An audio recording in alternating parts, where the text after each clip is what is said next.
একটা সময় তোমার আর আমার একটাই আকাশ ছিল, যেখানে সকাল থেকে শুরু করে ওই গভীর রাত অব্দি শুধু তুমি আর আমি ছিলাম। দূরত্ব থাকলেও কাছাকাছি ছিলাম, কারণ এটা বিশ্বাস ছিল তোমার আর আমার আকাশ একই আছে, শুধু নেই তোমার আর আমার স্বপ্নগুলো।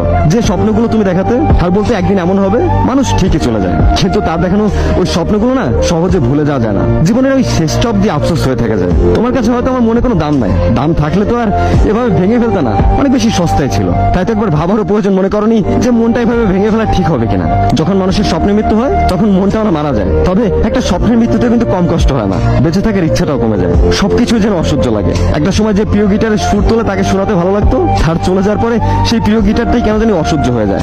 ভালোবাসা যতটুকু খুশি দেয়, আবার দিন শেষে হিসাব করে দেখেন তার থেকেও হাজার গুণে বেশি কষ্ট দেয়। তবু আমরা ভালোবাসি, সব জেনেও ভালোবাসি। সবার উদ্দেশ্যে একটা কথাই বলতে চাই, এই যুগে ভালোবাসা মানুষের বড্ড অভাব। দিন শেষে সব থেকে বড় ধোঁকাটা সব থেকে প্রিয় মানুষটাই দেয়। তাই ভালোবাসার আগে মানুষটা ভালোবাসা পাওয়ার যোগ্য কিনা সেটা দেখে নেবেন।